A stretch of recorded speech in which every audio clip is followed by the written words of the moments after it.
Hi everybody and welcome back to the channel. Today we've got a one-story video. Full story with 2 updates and complete closure. Guy's wife humiliates him in front of her own parents, walks out to go party with a group of dudes, and hands him divorce papers thinking he'll fold. He doesn't fold. And what does his buddy do while he's recovering in the hospital? Absolute genius move. My wife slid divorce papers across the table with a smirk. Accept my guy friends, or it's over. I signed without blinking, then watched her entire face drop. All right, Reddit, my wife looked at me in the eye, slid divorce papers across our kitchen table like she was dealing cards, and told me to either accept her male friends or sign. So, I signed. And the look on her face when that pen hits the paper, priceless. But that's not where this story starts. Strap in because this one gets wild. I, 34, male, was an operations manager for a mid-sized industrial equipment company in Northern Virginia.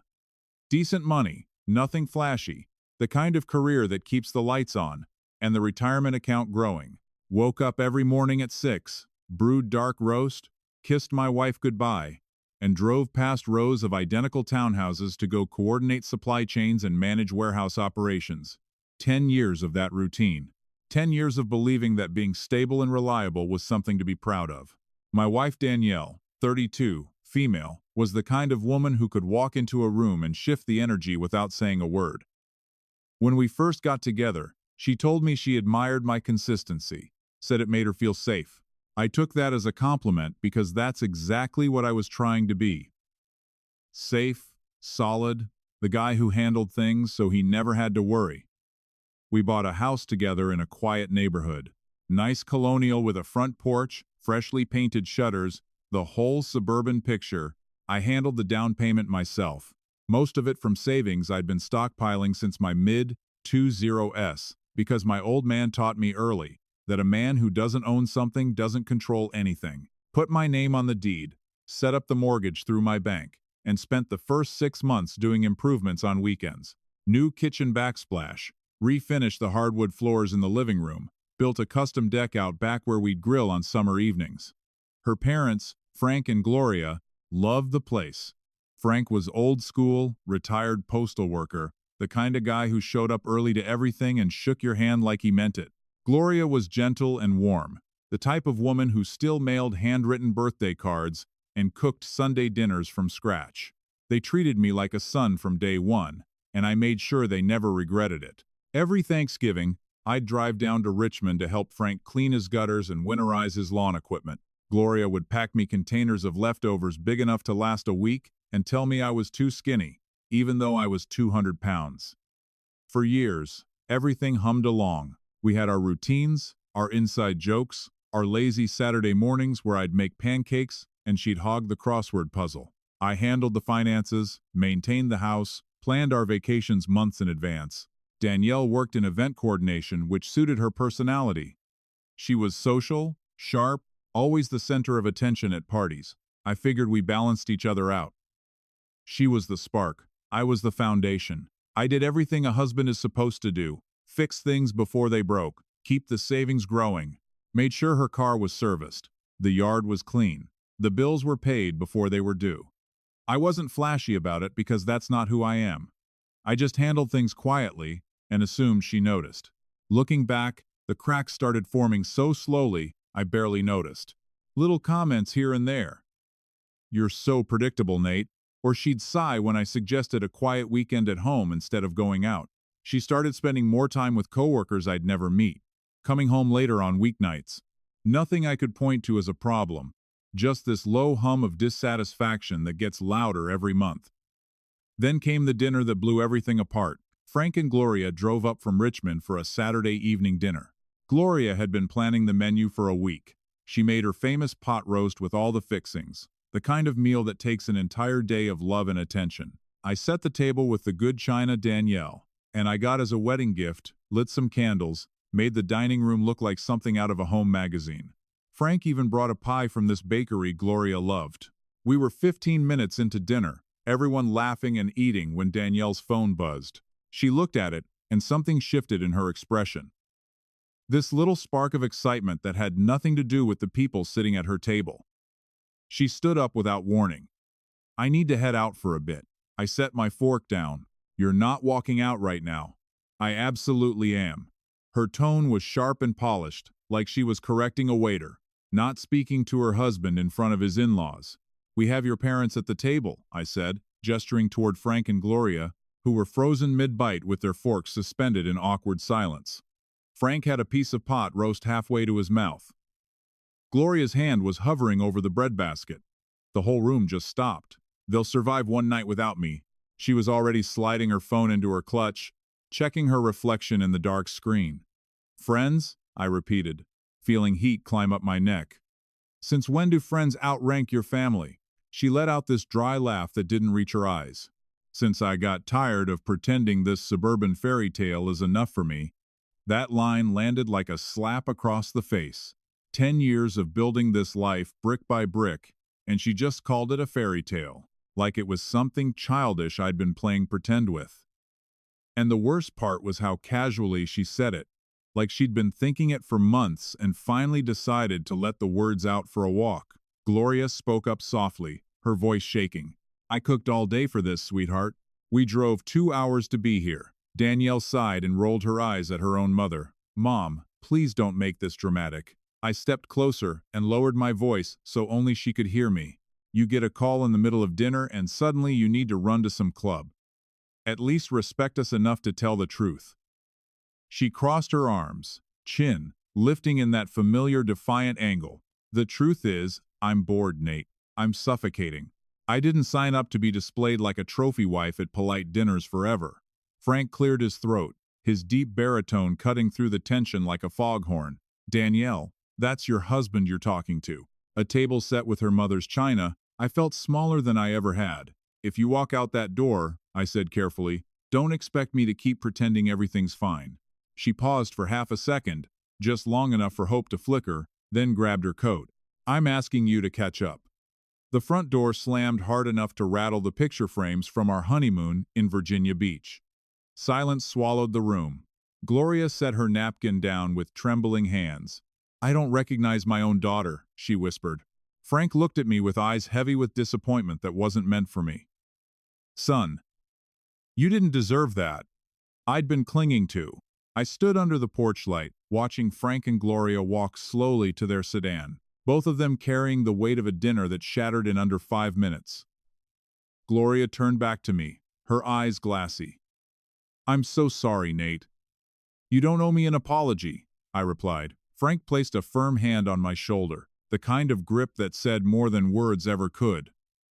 Whatever this is, son, don't let it make you small. After their taillights disappeared, the house behind me felt hollow inside and stared at the untouched plates, the folded napkins, the candles still burning like they were stubborn enough to pretend nothing had changed. I grabbed my keys instead of cleaning up. The engine roared louder than usual when I backed out of the driveway. By the time I hit Route 50, the sky had opened up in sheets of rain. The wipers thrashed back and forth, barely keeping up. Her voice replayed in my head with cruel precision. I'm bored, Nate. I'm suffocating. I spotted the place easily. Bass vibrating faintly, even through the storm. A line of people huddled under the awning, laughing like life was simple. I parked across the street and killed the engine. For a second, doubt crept in. What was I expecting?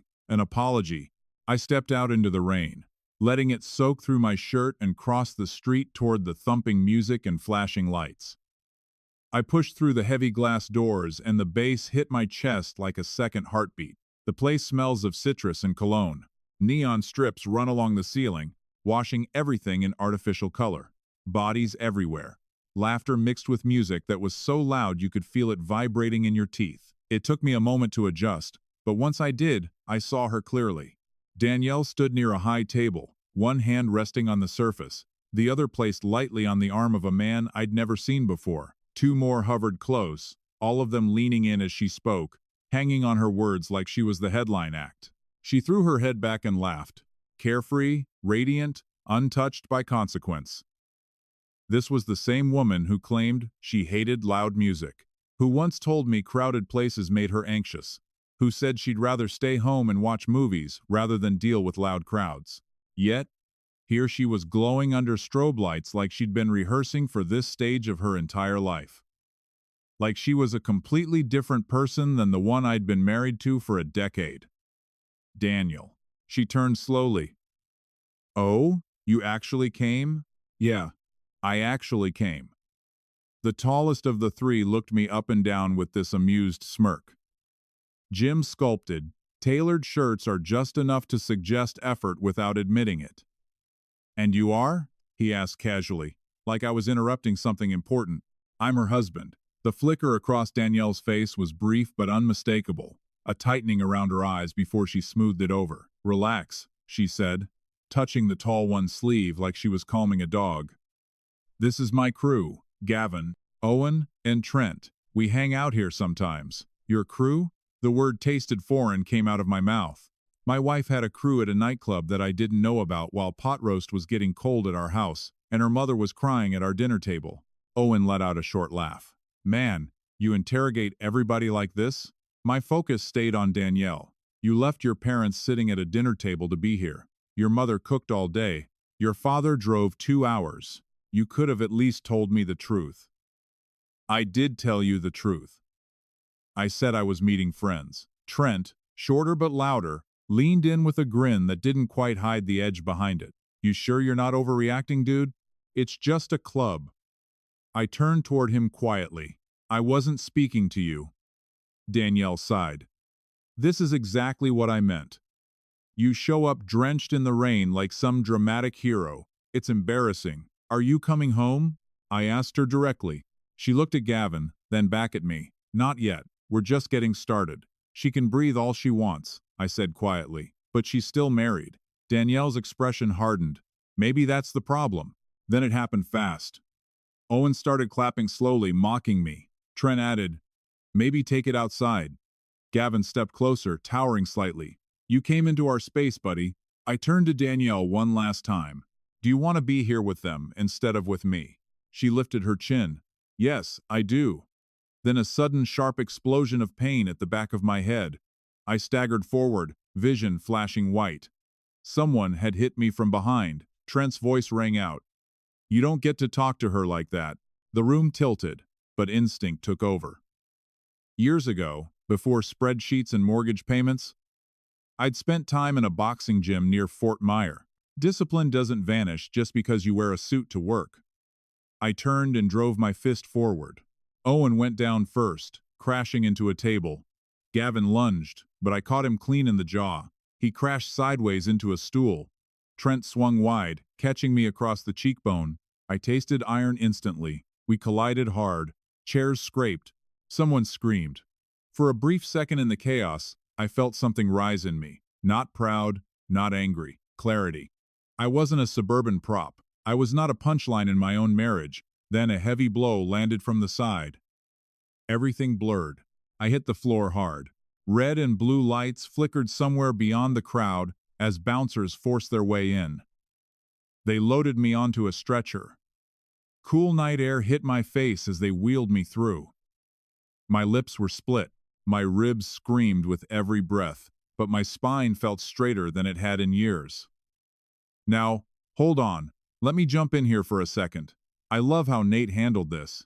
Most guys would have lost it at that club. Screamed, made a scene, gave her exactly the reaction she wanted. But he showed up, asked her a direct question, got his answer, and now he knows exactly where he stands. That's emotional intelligence right there.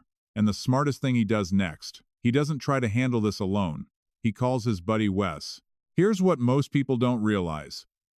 When your life is falling apart, the guy with a plan beats the guy with emotions every single time. Watch what happens next. Update 1. Posted 10 days later. I woke up in a hospital room with fluorescent lights humming above me and the taste of iron still lingering. My ribs were wrapped tight, my cheeks swollen enough to distort the edge of my vision, and every breath reminded me that pride has a physical cost. A heart monitor beeped unsteadily to my left, indifferent and rhythmic, like it was keeping score of something I didn't want to count. Danielle hadn't come. That realization settled in slowly, heavier than the bruises. No missed calls, no texts, no awkward voicemail asking if I was okay. Just silence. I stared at the ceiling tiles and replayed the night. But this time without the music or the flashing lights, just her voice. Yes, I do. Around 2:00 the morning, the hallway outside my room went completely quiet. Pain pulsed dully beneath the medication, and something clicked. If she could walk out on her parents without blinking, what would stop her from turning our home into her personal playground while I was stuck here recovering? The next morning, the door creaked open. "Well, you look like you lost an argument with a freight train." Wes Caldwell stepped inside, tall, broad-shouldered, still carrying that quiet steadiness he'd had since we served together years ago. We'd done 2 deployments side by side, the kind of experience that burns away everything except what's real about a person. He'd retired from the army and settled in Alexandria, close enough to show up without being asked, and solid enough to never make it awkward. Won the first 2 rounds, I muttered carefully. Lost the third. He pulled a chair up beside the bed. Heard about the club. Word travels. Everything travels faster when it's humiliating. Wes studied me for a moment. Not with pity, but with assessment. That was his way. She hasn't been here, has she? I shook my head. I've got a feeling, I said, lowering my voice, that she's not sitting at home reflecting. I think she's going to make a spectacle of this at my house while I'm stuck in here. You want me to check on the place? I want you to keep an eye on it. Not confront, not escalate. Just watch and document everything. Wes nodded once. Decisive. Consider it done. I'll set up outside. Stay out of sight. If anything happens, I'll have photos with timestamps. No dramatic speech. No vow of revenge. Just an understanding between 2 guys who've been through enough together to skip the theatrics. There was a nurse on that floor named Reese. She walked in just after sunrise on day 3, carrying a clipboard and the kind of quiet confidence that makes a room feel smaller but safer. Dark hair pulled back neatly, eyes observant in a way that suggested she missed very little. "Well," she said, glancing at my chart, "you're either incredibly stubborn or incredibly unlucky. Why not both?" Over the next few days, she becomes a predictable presence.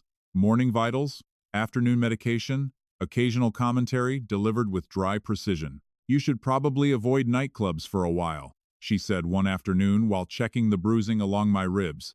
"Is that official medical advice? It's common sense, which is statistically rare."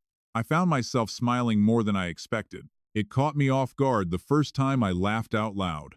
The sound felt foreign, like it belonged to someone who hadn't spent the last week replaying Betrayal on a loop. Like my face had forgotten how to do it and was relearning from scratch. "Careful," she said lightly. "That might hurt." "It does, but not as much as silence." She paused, studying me a second longer than usual. "You don't have to tell me what happened, but whatever it was, you're still here. That counts." Danielle hadn't shown up.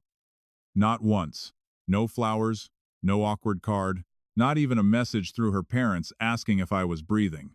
Instead, it was Reese who brought small, ordinary things back into focus. The absurdity of daytime television, the fact that hospital coffee is universally terrible, the way she'd shake her head at my chart like I was a problem she was determined to solve, whether I cooperated or not. By the end of the week, I can walk a few steps with assistance. And for the first time since that dinner table imploded, my thoughts didn't spiral immediately toward Danielle. That pause was new. I walked back into my house with a cane in one hand and stitches still tied across my cheek, expecting tension, maybe silence, but not the calculated ambush waiting at the kitchen table. Danielle was already seated there, posture straight, a neat stack of papers aligned perfectly in front of her, like she'd been rehearsing this scene. "You're back," she said calmly, almost pleasantly. "I live here." Her eyes flicked to the cane, not concerned. "Assessment. We need to settle this," he continued, sliding the papers forward. "I'm not going to keep fighting." I stepped closer and looked down. "Divorce petition. Accept my male friends or we're getting divorced," she said smugly, leaning back in her chair like she was offering a business deal. Arms crossed, one eyebrow raised, the body language of someone who was absolutely certain he had all the leverage in the room. The phrasing hung in the air, bold and unapologetic. She'd rehearsed this, probably practiced it while I was in a hospital bed getting my ribs wrapped. I looked at her for a long moment, You didn't visit me. She blinked, caught off guard by the shift. I was busy. You know how overwhelming this has been? Busy? I repeated quietly. I was in a hospital bed because of a situation you created, and you were busy. 5 days. Not one call. Not one text. Her jaw tightened. You went there on your own. Yes. And you stayed away on your own. She pushed the papers closer like she was doubling down on a bet. I'm not cutting them out of my life, Nate. If you can't handle that, then we're done. I pulled out a chair and sat down slowly, my ribs protesting with every inch. She watched me. Confident, smug, completely certain I was about to start begging, start negotiating, start doing what I always did, which was smooth things over and find the middle ground. That's what the old Nate would have done. That's who she'd been counting on showing up. You think I won't sign? She asked. I picked up the pen. I know you will. And without another word, I signed. No hesitation, no dramatic pause, just ink meeting paper, clean and final. Her expression shifted immediately. The smugness flickered, then collapsed, replaced by something far less certain. Her mouth opened slightly, eyes darting between my face and the signature on the page.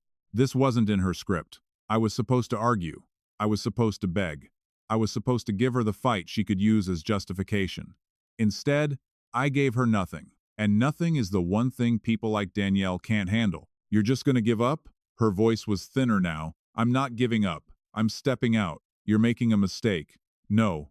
I made one when I thought respect was optional. She tried tears next. Shoulders lowering, lips trembling. I was too overwhelmed to come to the hospital. Everything spiraled. You have time to draft divorce papers, I replied calmly. That doesn't sound overwhelmed. That sounds organized. We can fix this. Just accept that I have friends. Friends don't require ultimatums. So that's it? You're just walking away? I'm asking for the court date. When is it? The question hit him harder than any accusation. You're serious. Signed, I reminded her. You're going to regret this. You're acting out of pride. No, I'm acting out of clarity. Save the performance for someone who buys it. She straightened slowly, the last trace of tears drying almost instantly. The performance was over. I walked past her toward the hallway. She didn't call out, and that silence told me more than any apology ever could. Wait. Pause for a second because I need to talk about this. She put divorce papers in front of a guy with cracked ribs and stitches, fully expecting him to beg. And this man just picked up the pen and signed without a single word of negotiation. No yelling, no tears, no can we work this out. Now the court stuff is coming, and Wes has been busy. Let's finish this final update. Posted 3 months later. The courtroom in Arlington County felt colder than the hospital room. Work-obsessed husband. Mrs. Reynolds has endured emotional neglect, he began smoothly. She sought companionship when her marriage became isolating. My client gave 10 years of her life to this relationship, and she deserves equitable consideration. Danielle dabbed lightly at her eyes. I never meant to hurt anyone. I just wanted to feel seen. Nate was always working, always planning, always somewhere else mentally. I felt like a roommate, not a wife. The same woman who refused to visit me in the hospital now wanted to be seen, directly contradicting Mrs. Reynolds's claims of emotional abandonment. Danielle's eyes flicked toward me for the first time that morning. The courtroom doors opened quietly. Wes stepped in wearing a dark suit that didn't quite hide his military posture. Calm, grounded, certain. He took the stand without hesitation. Mr. Caldwell, my attorney began, where were you on the night following Mr. Reynolds's hospitalization? At his residence. He asked me to check on the property while he recovered. And what did you observe?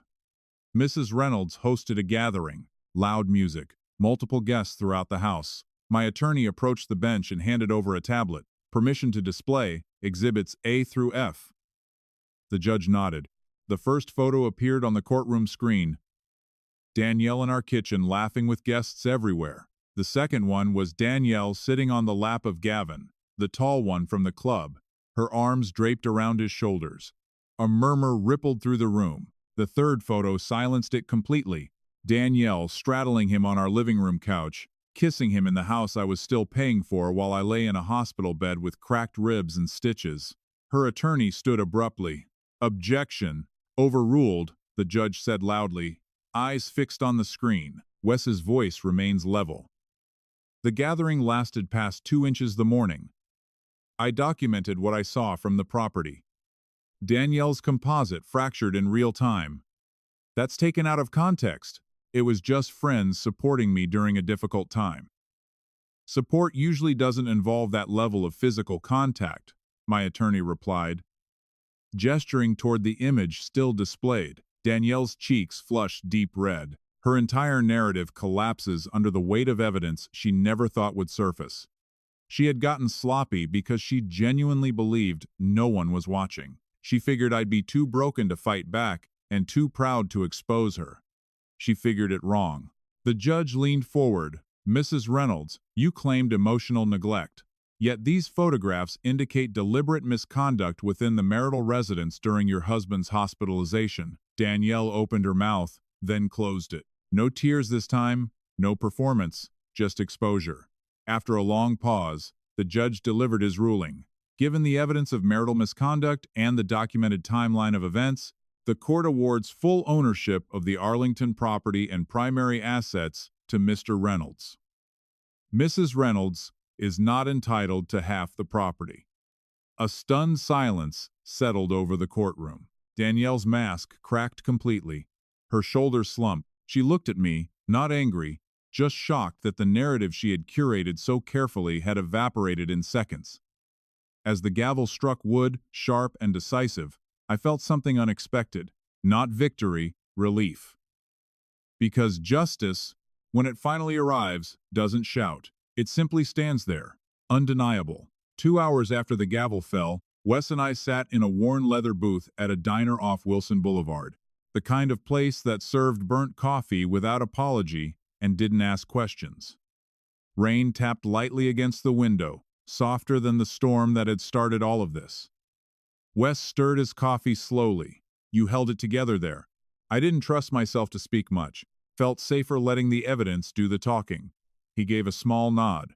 Evidence tends to be less emotional. I leaned back against the booth, ribs still tight, but manageable. Those photos, the timing, the angles. You made it look easy. Wes allowed himself the faintest smile. It was straightforward. They were loud, careless. Half of them couldn't stand straight. I walked in like I belonged, and documented everything from the front yard through the windows. She never closed the blinds, not once. That's how confident she was that nobody was paying attention. I shook my head slowly. She never thought anyone would check.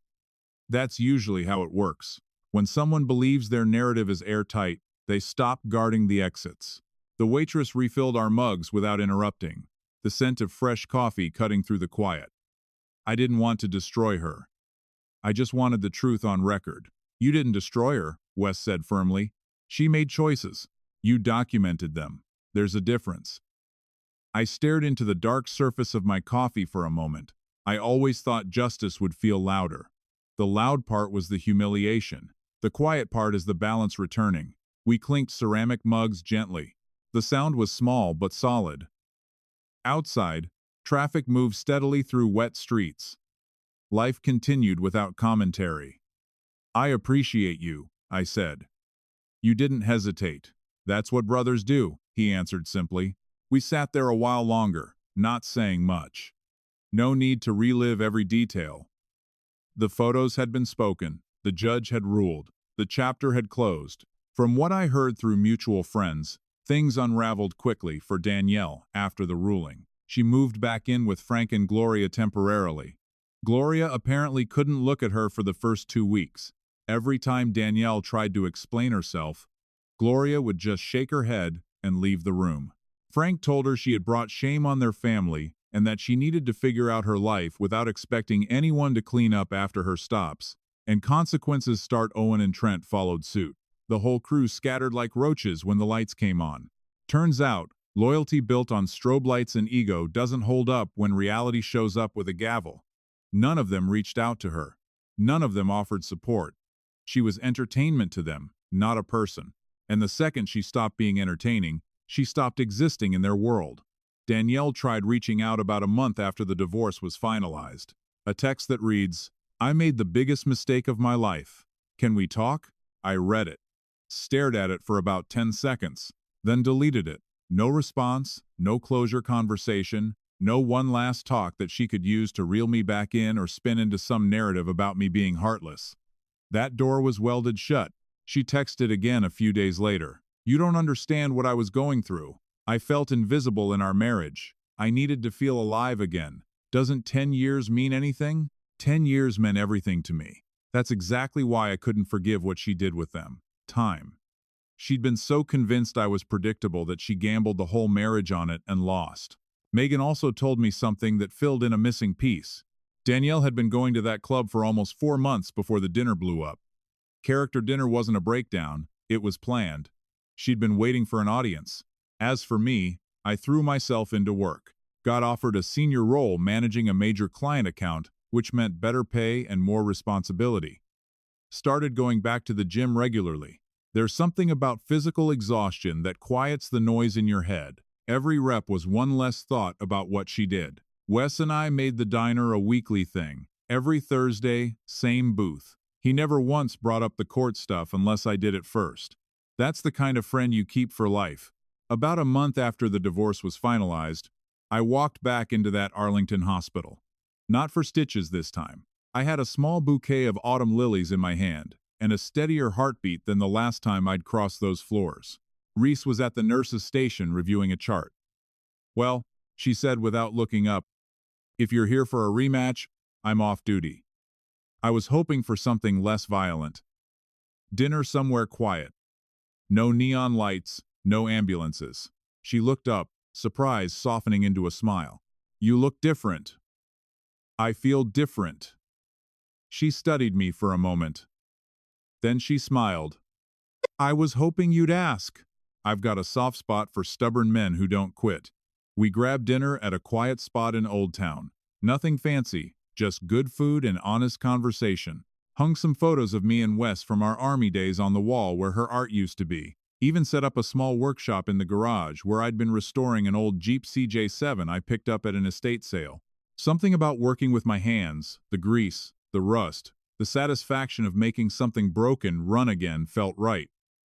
Frank actually called me about a month after the divorce, not about Danielle. He just asked how I was doing, said Gloria missed me, and told me I was always welcome at their table. That phone call meant more than he probably knew. I heard Danielle eventually moved into a small apartment on the other side of town, working the same job, living a smaller life, and from what people said, spending most evenings alone. The club scene apparently lost its appeal when there was no stability to rebel against. Turns out being free is a lot less fun when freedom means a one-bedroom apartment and a credit card bill that is used to get paid by someone else. Funny how that works. The thing she was running from turned out to be the thing holding her whole life together. Sometimes the best revenge isn't revenge at all. It's just standing back up, dusting yourself off, and building something that belongs entirely to you.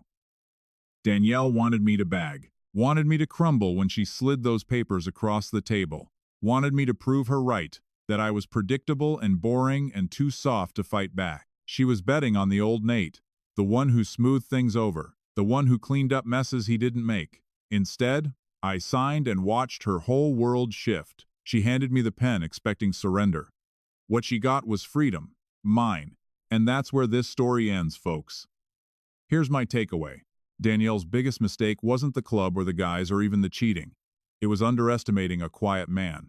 She confused his patience with weakness, his stability with stupidity, and by the time she realized the difference, a judge was already reading her the ruling. If you've ever been in a situation like this, learn from Nate. Don't react. Documents. Have people in your corner. And when someone hands you divorce papers thinking you'll break, sign them with a steady hand and walk out with your dignity intact. Like the video, subscribe, and I'll see you guys in the next one. Peace. Living a smaller life, and from what people say, spending most evenings alone. The club scene apparently lost its appeal when there was no stability to rebel against. Turns out being free is a lot less fun when freedom means a one-bedroom apartment and a credit card bill that is used to get paid by someone else. Funny how that works. The thing she was running from turned out to be the thing holding her whole life together. Sometimes the best revenge isn't revenge at all. It's just standing back up, dusting yourself off, and building something that belongs entirely to you. Danielle wanted me to bag, wanted me to crumble when she slid those papers across the table, wanted me to prove her right, that I was predictable and boring and too soft to fight back. She was betting on the old Nate, the one who smoothed things over, the one who cleaned up messes he didn't make. Instead, I signed and watched her whole world shift. She handed me the pen expecting surrender. What she got was freedom, mine, and that's where this story ends, folks. Here's my takeaway. Danielle's biggest mistake wasn't the club or the guys or even the cheating. It was underestimating a quiet man. She confused his patience with weakness, his stability with stupidity. And by the time she realized the difference, a judge was already reading her the ruling. If you've ever been in a situation like this, learn from Nate. Don't react. Documents. Have people in your corner. And when someone hands you divorce papers thinking you'll break, sign them with a steady hand and walk out with your dignity intact. Like the video, subscribe, and I'll see you guys in the next one. Peace. Living a smaller life, and from what people say, spending most evenings alone, the club scene apparently lost its appeal when there was no stability to rebel against. Turns out being free is a lot less fun when freedom means a one-bedroom apartment and a credit card bill that is used to get paid by someone else. Funny how that works. The thing she was running from turned out to be the thing holding her whole life together. Sometimes the best revenge isn't revenge at all. It's just standing back up, dusting yourself off, and building something that belongs entirely to you. Danielle wanted me to bag. Wanted me to crumble when she slid those papers across the table. Wanted me to prove her right, that I was predictable and boring and too soft to fight back. She was betting on the old Nate, the one who smoothed things over, the one who cleaned up messes he didn't make. Instead, I signed and watched her whole world shift. She handed me the pen expecting surrender. What she got was freedom, mine. And that's where this story ends, folks. Here's my takeaway. Danielle's biggest mistake wasn't the club or the guys or even the cheating. It was underestimating a quiet man. She confused his patience with weakness, his stability with stupidity. And by the time she realized the difference, a judge was already reading her the ruling. If you've ever been in a situation like this, learn from Nate. Don't react. Documents. Have people in your corner. And when someone hands you divorce papers thinking you'll break, sign them with a steady hand and walk out with your dignity intact. Like the video, subscribe, and I'll see you guys in the next one. Peace. A judge was already reading her the ruling. If you've ever been in a situation like this, learn from Nate. Don't react. Documents. Have people in your corner. And when someone hands you divorce papers thinking you'll break, sign them with a steady hand and walk out with your dignity intact. Like the video, subscribe, and I'll see you guys in the next one. Peace.